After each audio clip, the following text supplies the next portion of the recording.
These are your 6 must-draft quarterbacks in Redraft 2024 fantasy football leagues. We're going to go through, give you our top 6 guys. You know, we could throw out the Josh Allens, the Jalen Hurts, you know, all these top guys, but what we are really trying to do is give you guys that we think go a little bit later in drafts that have that league-winning potential. So, Nick, why don't you start us off with number 6? All right. This is not going to be a very popular pick, but we're going for the league winners here. So starting at QB 21 right now, we have Deshaun Watson. He's going like 140 overall in half-point PPR drafts. It's around round 12. He only played 6 games the last 2 seasons. Isn't a fan favorite by any means. Doesn't necessarily pass the eye test and, hasn't been great. But the Browns are fully committed to the pass game this year, bringing in Ken Dorsey, who has made Josh Allen an absolute legend in fantasy, and Jerry Jeudy, who we think has a lot of upside. So we love Amari Cooper, Jerry Jeudy, and Njoku as his 3 main targets. So he's got a great cast around him this year. And if you're worried about his previous performance, he still did pretty good in fantasy. Out of his last few games that he played at the beginning of last year, he was putting up, I think he put up 4 top 10 weeks, which is pretty good for out of those 6 games, and as high as QB5. So if we get a full season out of him, he's definitely paying off his price tag at QB 21, and he could be a league winner for us. So we're going to start off there. All right, moving to number 5. Got Jaden Daniels, the rookie. He's going quarterback 12 off the board around the 9th round. Any quarterback that can do what he does on the ground has league-winning potential. We saw it just in the few games Anthony Richardson had last year of what these rookies can do right out of the gate. Obviously, he had the injury, but, I mean, the guy was absolutely crushing. And so at quarterback 12, I think he has one of the safest floors in all of fantasy. And then, of course, he has a crazy high ceiling. He had 78 at LSU. He had 78 total touchdowns, only 7 interceptions, almost 9,000 total yards. He just last year, he was number 1 in total yards per play, number 1 in passing efficiency rating, number 1 in passing yards per attempt. And for a rookie, sometimes these rookies don't have that great of a cast of weapons. He has Terry McLaurin, Dotson, Brian Robinson, Eckler, probably on third downs. And just a reminder, Cliff Kingsbury loves to play at a super fast pace, getting, obviously their teams are going to run a lot more plays, and that means more fantasy points. It was Cliff Kingsbury that was the coach when Kyler hit his fantasy ceiling. I'm not saying he's some great coach, but for fantasy purposes, Cliff Kingsbury is fantastic. So Daniels in his rookie year, I think, has potential to be top 3 in fantasy, and QB 12, I mean, just seems like his bare minimum floor. So draft Jaden Daniels this year. All right, who's got number 3?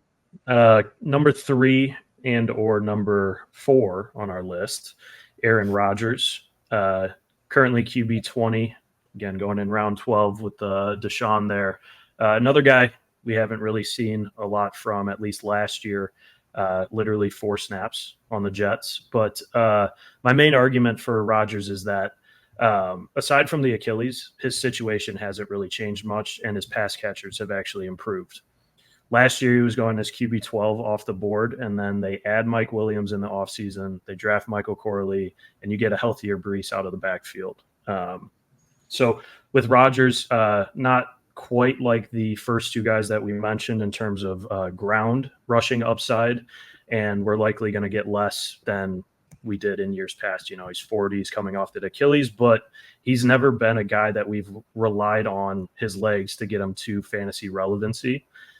He becomes an outlier because of his TDs and his efficiency. So in history, Aaron Rodgers has the highest percentage of total team touchdowns that came via passing TDs. He's ahead of Mahomes, Peyton Manning, Drew Brees, Tom Brady. So just extremely efficient and, is a guy who accounts for a lot of their offensive scoring. And And then you factor in, the potential. I don't see it happening. I don't see the Raiders letting a guy like Devontae go, but there has been rumblings. And, if they did end up landing him before the start of the season, his ADP would shoot up, and the Jets would have the best wide receiver room in the entire league, and Rodgers' best weapons of his career, arguably. So, he's probably not a top 5 finish type of guy, but if you're looking to build your team around the skill positions and, having that safer late round quarterback, or even, QB2 type of backup there, he's a higher upside guy. And I think he's primed to just exceed this very late ADP. He's still Aaron Rodgers. He's still a Hall of Famer. And yeah, I think he's set up well, assuming he can stay healthy. Give me Aaron Rodgers. Took him so many places last year. Yeah, you just got to hold up. But yeah, if he does, he's paying that ADP off. Yeah, I mean, we were talking about the Jets as Super Bowl contenders last year, and they've only improved. So for him to drop that far comparatively, I think he's got some value there. All right, Corey, actual number 3. Going backwards, I forgot. Number 3 here. This is going to be QB 5 or 6 off the board, depending. Usually goes around late 4, early 5, and that is none other than Anthony Richardson, potentially the number 1 quarterback this year in fantasy. He has that complete upside. Really, you should just look at his size. He's 6'4", 255 pounds, playing quarterback. Like, that's really all I need to say.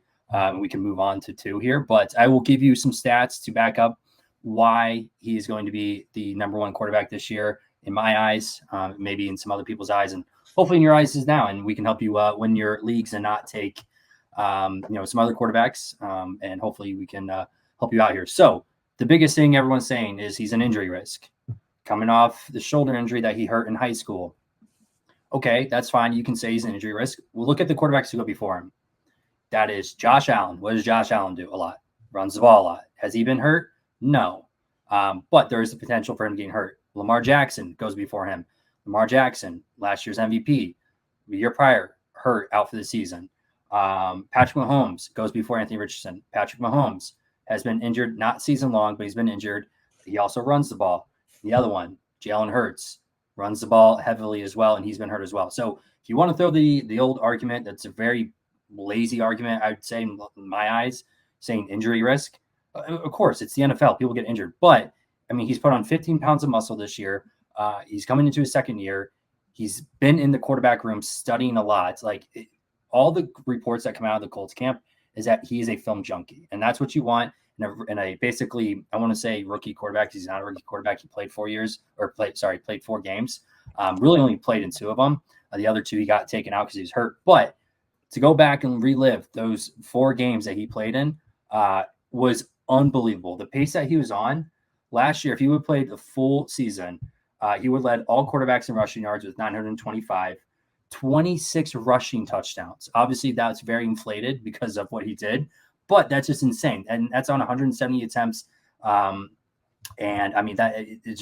a huge number for a quarterback who is a running quarterback and an offense that, keep in mind, that was 12th in scoring last year with Gardner Minshew leading the offense. They have one of the highest pace of plays out of any teams in the NFL. And that's what you look in these fantasy players, especially quarterbacks, especially running quarterbacks, the pace of play and the amount of plays they can put out on the field. I think they're averaging like 67 to 70 plays last year, that's like college numbers. That is unheard of, how many opportunities he's getting.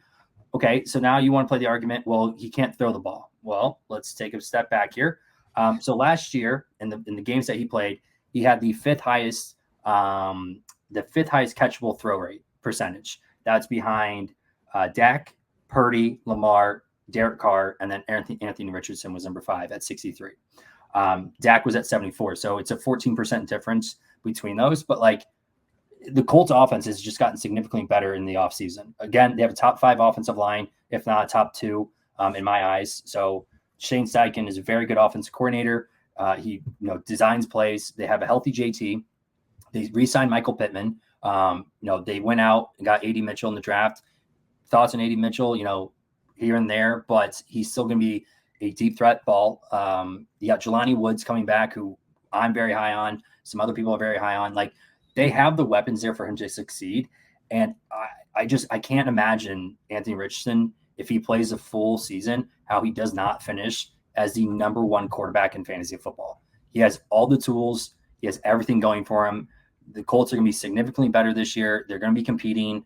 So it's so hard not to click Anthony Richardson every single time he comes up in the 5th round. And he's going to be a league winner. He's going to be, in my eyes, high MVP. He's probably going to win Player of the Year. He's going to win rookie. He's going to win all the awards this year. He's going to win Rookie of the Year. Yeah, Rookie of the Year first. Give it to him. Only podcast that you'll hear that from. It's just one of those things. It's just like, how can you not? And the last thing before I let everyone go, and we'll move on here.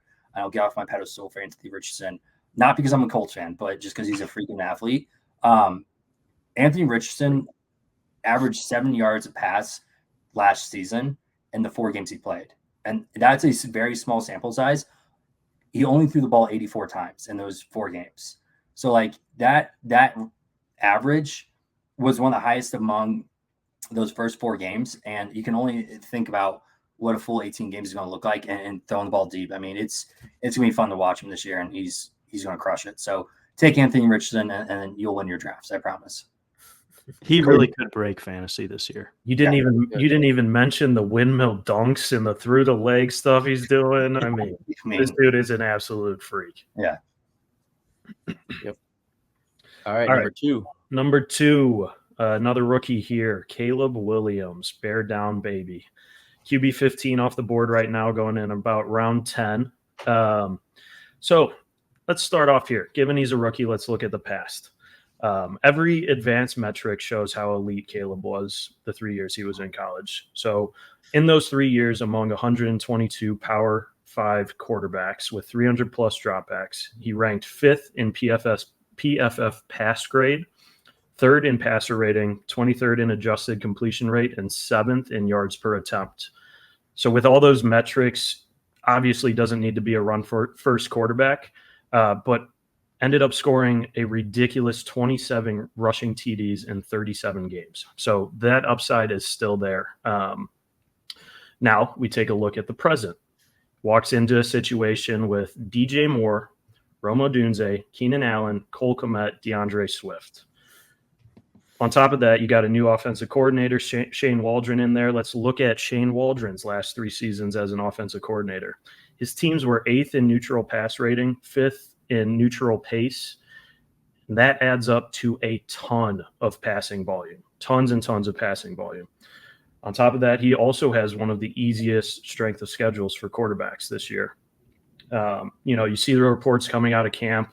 You see, the defense that he's going against, guys like Jalen Johnson saying he's as advertised. He's special. He's something that you don't see often, something that Jalen's never seen. So when you're getting that type of praise from one of the best corners in the league, you can.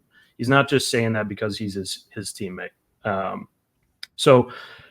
Caleb's one of the top prospects at any position in years, and is joining the offense with not 1, not 2, but 3 potential wide receiver ones, 2 big tight end red zone targets, and an added pass catching running back. That all leads to one thing. What is it, boys? The future. A double doink. Hey, sorry. You watch your mouth. I had to. That's a different team, Nick. Different team. I know. Yeah, I didn't make any Deshaun comments after you. All right, just for the record. He goes so late. It's like round 10, round 11. Yeah. You could get him in your redraft season-long leagues. Gonna crush. Yeah. All right, number 1, we have Kyler Murray. He is going around round 7 as about the quarterback 10 off the board. In his last full healthy season, he was the overall quarterback 2. That was 2020. So, and it has been a few years. That was back when Larry Fitz was on the team and Hopkins. But as we know, he had his ankle sprain in 2021. But even in that year, he was top 4 in fantasy points per game. And he ended up finishing as the QB 10. But again, he he missed games. Then, as we know, he tore his ACL in 2022. That caused him to miss a bunch of that season and this past season. Now enter Marvin Harrison Jr., a second year with McBride. Now he's 2 years removed from the ACL, and you have the ingredients for another massive season from Kyler. If he stays healthy, I think he's for sure top 5 and has overall quarterback 1 upside. He's one of the best, if not the best, mid-round quarterback target you can have this year. You should be targeting Kyler in a lot of your leagues. So that'll do it. You guys have anything else to say on Kyler? Oh, I'm all in on Kyler as well. Yeah, I mean, Marvin Harrison is going to be an awesome ad for him. Greg Dortch, obviously got to give him a shout out. And you got Trey McBride underneath, so what's not to love?